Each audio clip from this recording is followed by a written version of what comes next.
the WNBA continues to get the kind of attention they shouldn't want. All right. Again, Colin Cowherd is making a point. Colin Cowherd is forcing himself to speak. No league should desire the type of attention that the NBA and WNBA are receiving. Colin Cowherd is in the center of the controversy once more, stirring things up with his platform. And this time, he is aiming his flamethrower straight at his most recent target, the W. Not only Caitlin Clark, but also the league's perplexing handling of her. We are discussing trade rumors. Yes, you heard correctly. Become the franchise's public face. Talk about the WNBA again. He does it now multiple times a week, but only when it comes to one player. Or in this case, one player and what it is the rest of the league is doing. And rumors about Caitlin Clark's trade. Colin drops petrol on the fire like it's a weekend pastime, just when Indiana thought they might catch their breath. He is theatrical, to be sure, but is he mistaken? The true question is that, after a teammate, Caitlin Clark recently came in 9th place in the player vote. It's not even touched upon by Petty. This league has pleaded for relevance, attention, and promotion. They also don't seem to appreciate the feathers she's laying now that they have the golden goose. Clark delivered the arenas full, the private aircraft, the renown, and the ratings. The WNBA is currently engaging in a risky game of sabotage masquerading as strategy. Not only are the rumors of trading her ridiculous, but they're suicidal for a league that is having trouble keeping viewers' attention. Clark finished 9th in player voting. In fact, she finished behind one of her own teammates in player voting. The pettiness has no bounds. For years, the WNBA players were pointing fingers. They were saying people are sexist, we're not being promoted, It's not simply ball that Clark is playing. She is bearing a franchise and half of the league's prestige. The TV agreements, the headlines, and the uniforms. That's her. As a rookie on the league's poorest club, Clark alone fueled nearly 12% of the league's economic activity, according to one finance professor's calculations. To that, add an 8-year, $128 million Nike contract. She is a movement as well as a player. Now picture packing everything and sending it off. It's really stupid. Tank for the draft seems like a genius because of it. However, the madness doesn't end there. The league appears to be doing well as the stats plummet while she is out with a quad injury. It's not love, but don't call it hatred either. It's bitterness. Not at Caitlin specifically, but more at what she stands for. Disruption, power, and visibility. She entered the league right out of college. Only buckets, no breaks. And rather of being honored, a system that is unable to deal with her is strangling her. Let's discuss her coach. Her employer is the same coach who used to watch passively while Clark was prodded in the eye as if it were a halftime joke. And it's no accident. It's a power move. Basketball is not what this is. It is a subplot in Game of Thrones. appreciated, and then they get the golden goose, and they don't like what it looks like. When the wave hits, ride it. They wanted to fly private. They wanted to be more popular. They wanted sold-out arenas. They got it. I wouldn't have guessed that Caitlin Clark would be. Clark was not just benched. She was politically marginalized. Additionally, this new coach's credentials seems to be a hit list of passive-aggressive grievances. Everyone is aware that they don't get along. She is rejected by the system as if she were a botched organ transplant. Additionally, the spectators notice each time she replaces a player who averages 2 points while limping. Everyone does. This is confinement, not coaching. In the sport, Caitlin Clark is the most watched, talked about, and marketable figure. Despite this, she is being viewed as a burden. She is not given a proper whistle by the referees. Her co-workers occasionally behave as though she is radioactive, and the front desk is busy employing individuals who appear to be attempting to undermine her. This is a clipboard sabotage. Let's not act as though this is a development issue. You wouldn't duct wrap her skill and sideline her as the team loses. Instead, you would build around your strongest weapon.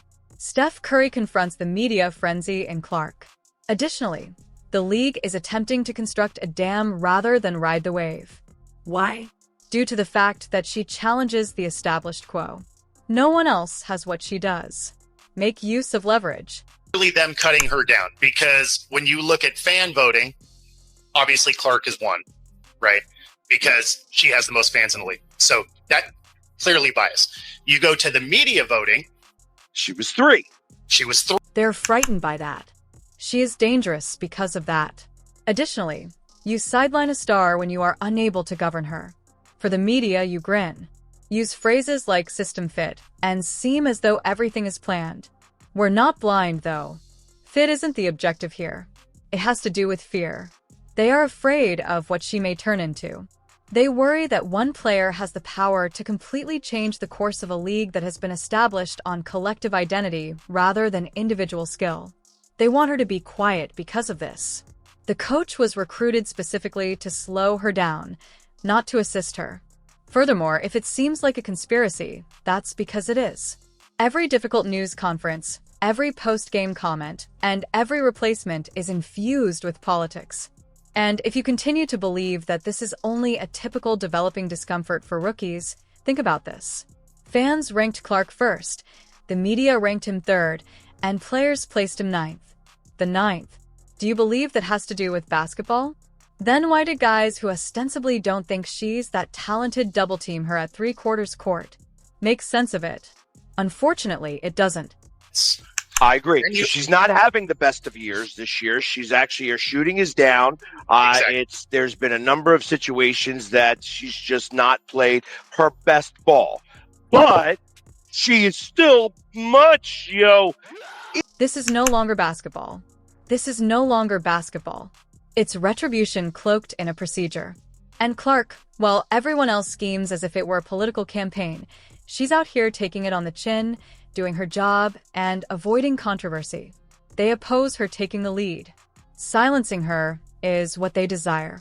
And it makes every weird coaching choice, every benching, and every whistle that doesn't blow all the louder. A university professor in finance looked up the value of Caitlin Clark for the WNBA. This is insane. So this year, What's really crazy, though, is that this goes beyond basketball. This has to do with old egos, league politics, media influence, and narrative control. Caitlin Clark joined the league seeking a fair shot rather than authority. However, she rose too quickly, too loudly, and too brilliantly.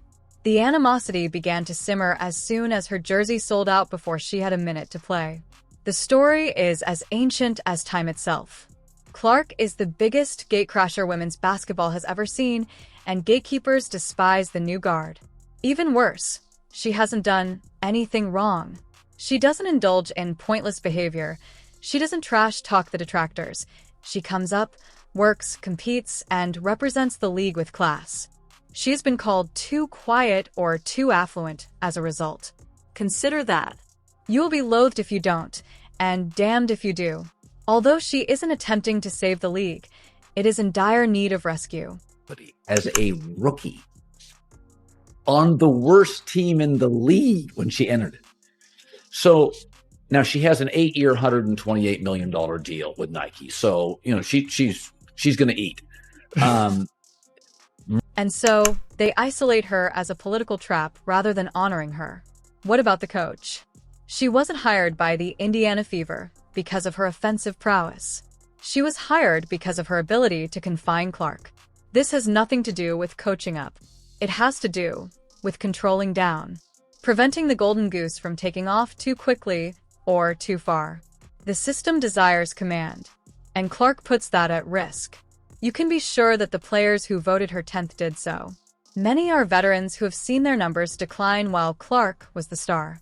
Jealousy and competitiveness are not the same thing. And months ago, we passed it. Millions of people cared about Clark. Millions of people have never seen a WNBA game. Additionally, the league placed her in a political trap rather than handing her the keys and wrapping her in wealth. A coach who has never shown interest in her. A framework that hardly shields her. Furthermore, a story that she is not as valuable as she seems is now being spread. Steph Curry's benching isn't something you call strategy.